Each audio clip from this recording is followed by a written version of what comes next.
The Florida Gators football program has their annual opponents after a long few years of debate since Oklahoma and Texas joined the SEC, and the talk of going to a 9-game SEC schedule has finally turned into the reality of having a 9-game conference schedule. The 3-6 model that everyone knew was coming, 3 annual opponents and 6 rotating ones. That has finally been put out for us all to see. The Gators are going to be drawing LSU and Tennessee. Oh, no, they're not. No, they're not, because the SEC does not care about tradition at all, as it turns out. So we're going to talk about all that in a few moments. But for now, Neil Shulman, all kinds weather on Twitter and Instagram. Adrian Perez, Gator Diamond Pod. Also, ADNDEL on Twitter. Got to shout out our sponsors. All kinds of weather forecast is proudly sponsored by 401k Generation, the wealth management company that helps you invest today for your future tomorrow. Their team of advisors is committed to providing guidance and education for your 401k plan and its participants. And they also offer a range of enrollment solutions tailored to meet the unique needs of your company's 401k plan. Whether it is savings for your child's college, investment advice, or even just your retirement, 401k Generation's team of advisors makes getting to know you their top priority. Their advisors will tailor a path to assist you in navigating life's financial milestones and reaching your financial goals. 401k Generation, building stronger futures, one generation at a time. For more information, contact them 866-998-5879 or visit their website 401kgeneration.com. Okay, so with our sponsors taken care of, let's get down to business. The Gators draw Georgia, which we knew was going to happen ever since Texas A&M and Missouri joined the SEC. We knew that anything the SEC ever did to expand moving forward was not going to break up the Florida-Georgia rivalry, aka the cocktail party in Jacksonville. It is the other 2 opponents that have drawn the discussion up till now, and now the eyebrows being raised from Gator fans. No LSU, no Tennessee, no Auburn, which some thought might be a potential replacement for one of those 2 teams. Instead, it is South Carolina and it is Kentucky. Gamecocks, one of the closest geographically to Gainesville, of course, not the closest because that's Auburn. But Kentucky, there is a history there. The history is mostly dominated by Florida, but they have played fairly frequently. In fact, they've played more than twice as many times as Florida and Tennessee have played through the years up until very recently. And South Carolina, a team that Florida had no history with up until the 1992 season when they joined the SEC. And then, of course, the Gators and Gamecocks faced off as SEC East opponents. Adrian, your first opinion, your first thought, your first reaction to seeing the Dogs, Gamecocks, and Kitty Cats as the annual opponents is Well, my first thought was, thank God that we didn't get Texas A&M, right? With the way that the SEC offices have been treating Florida and our scheduling lately, that would have been like the final little straw there. But in all seriousness, dodging, and not necessarily dodging, but not having LSU or Tennessee, I was very surprised there. The South Carolina, Kentucky, I felt pretty confident one of those 2 were probably going to be one of the ones. But the second one, I thought for sure it would come from that LSU Tennessee duo to try and keep one of those rivalries going amongst those 2. But it didn't happen. My next thought was, Florida then got a little bit of a break. Maybe all the talk about Florida having the hardest schedules in the history of the NCAA these last couple of years probably got back to the SEC offices. Maybe Scott Strickland decided to complain a little bit about the scheduling. Maybe he decided to bring out the fact of Texas A&M issue that we've talked about on this show before, how we go to Texas A&M, it seems, every season, and Georgia hasn't been there, I think, since like 1800s. no, never, not ever in history. Okay, so not even the 1800s, go figure. So maybe that all got back to the SEC offices because I think that they gave Florida a bit of a break by not putting Florida with LSU and Tennessee. I have no idea what criterias they used. if you look at Tennessee's three, they also got Vandy and South Carolina to go along with their big rival Bama. So, Neil, no, they got Vandy and Kentucky. I'm sorry, Vandy and Kentucky to go along with Bama. So it looks like the SEC kind of maintained one main rivalry for everybody, and then the other ones kind of just they winged it a little bit, I guess. But I think we got a little bit of a break, though, Neil, with these two, South Carolina and Kentucky. Yeah, well, I mean, the first thing I'm going to say is if Florida doesn't operate as a program the way they're supposed to, it's not going to matter. They'll lose to all of them. So True. any prognosticating about the future for Gator football with its scheduling has to start with getting the next head coach hire correct, which was the topic of our last conversation. But with that caveat in place, assuming that we can check that box off truthfully, yes, I do agree with you that this is a very, very nice draw in terms of the level of prestige that the three opponents have. I called it a few shows ago, I think back in the offseason when we first were told that the 3-6 was coming. I said we're not going to get LSU. Very simple reason being they have three rivals ahead of us: Ole Miss, Arkansas, and Alabama. Well, they actually don't play Alabama, but I don't think. But they just did not pair them up with Florida. I don't think that the SEC really values that rivalry as much, even though it's known for close games and gives them such great content.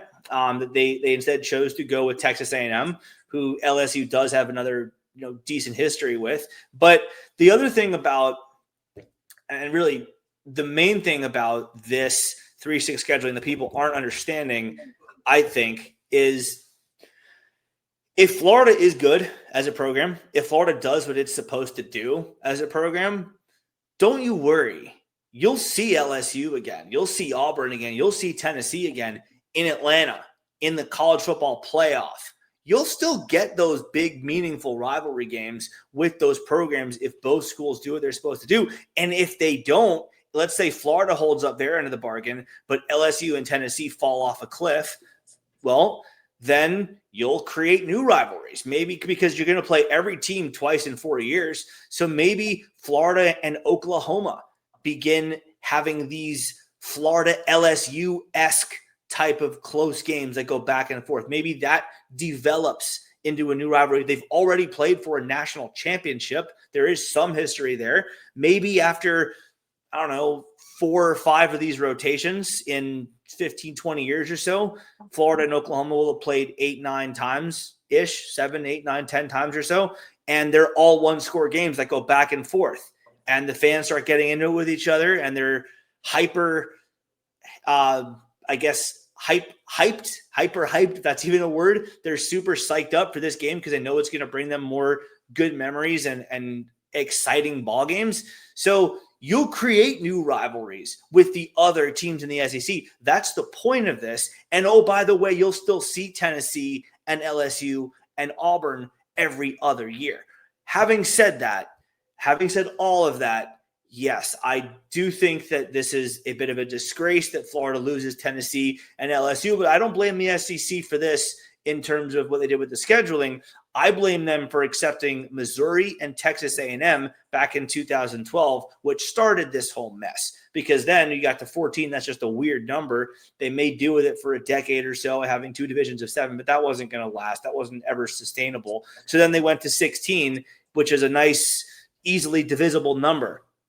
So, well, now we reap what we sow. The SEC wanted Texas and Oklahoma and A&M and Missouri, and now you have destroyed a lot of these games being played on an annual basis. So if they're that hell-bent on creating these new fun matchups like Florida, Texas, or Florida, Oklahoma, or Georgia, Oklahoma, which, they've played for a Rose Bowl, or Texas, Georgia, they've played for an SEC title already. They played in a Sugar Bowl. They have some older history than that even. Okay, if you want those games so badly, then you're going to sacrifice all these big-time rivalries.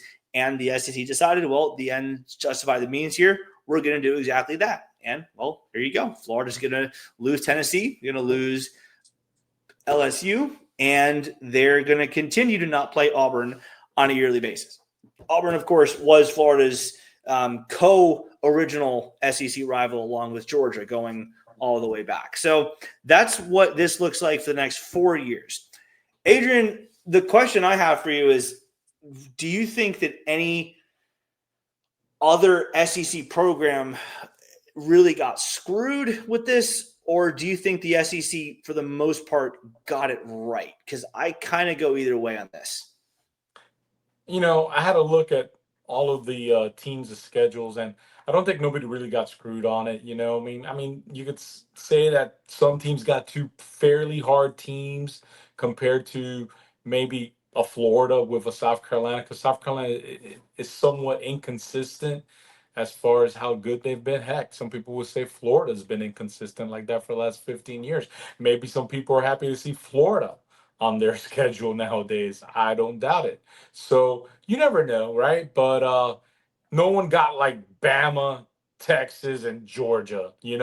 Nobody got like that. So as far as that goes, I think the SEC tried to be about as fair as possible with it, as fair as you could get. When it's all said and done, you know, you play everybody in a 2 year stint anyways. You go home and away in a 4 year stint.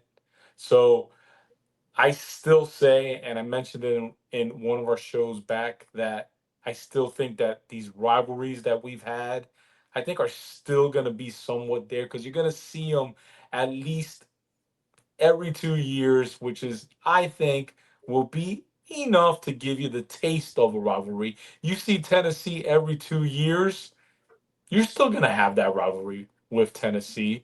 I don't see that going away, like that game meaning any less to us or to Tennessee. Um, so I think it's good.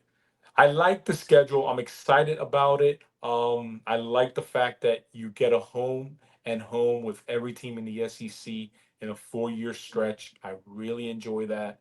I think that's fair for everybody. You won't have these discrepancies that have taken place with Texas A&M, us and Georgia, like what we've talked about here. Um, so I'm looking forward to that when it's all said and done. You're gonna get to play these guys on a fairly routine basis, and you're not gonna have these huge gaps of years that you haven't seen somebody.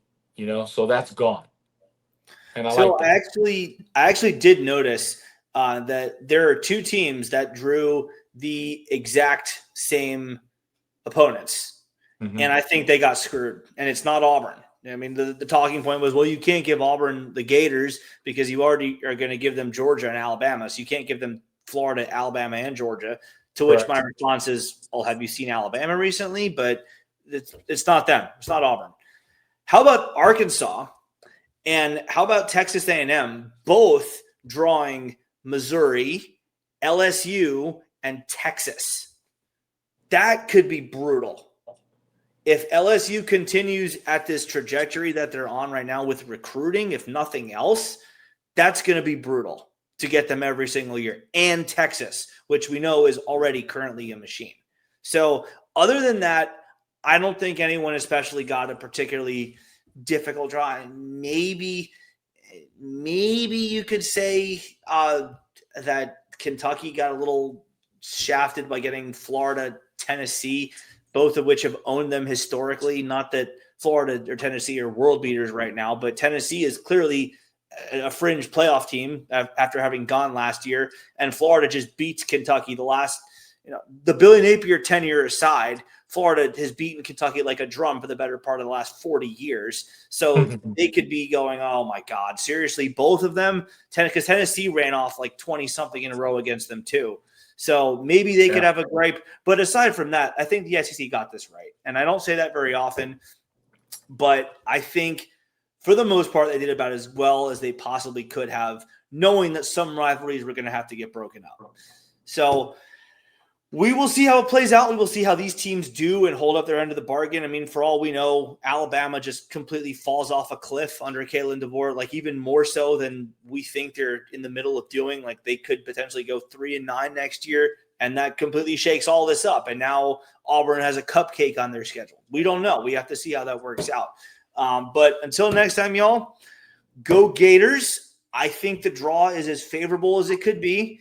I don't like that we're going to lose our historic rivals, but you knew this was going to happen because the SEC is going to 16 teams. You knew something was going to have to give. So knowing that something was going to have to give, I think it's about as favorable and friendly as it could possibly be. I think that they're supposed to also release the rest of that schedule here either at the end of this week or early next week, right? Yeah. So you're gonna pretty much know what your schedule is every year now. Yeah, for the next 4 years. Yeah. Yeah. Should be fun.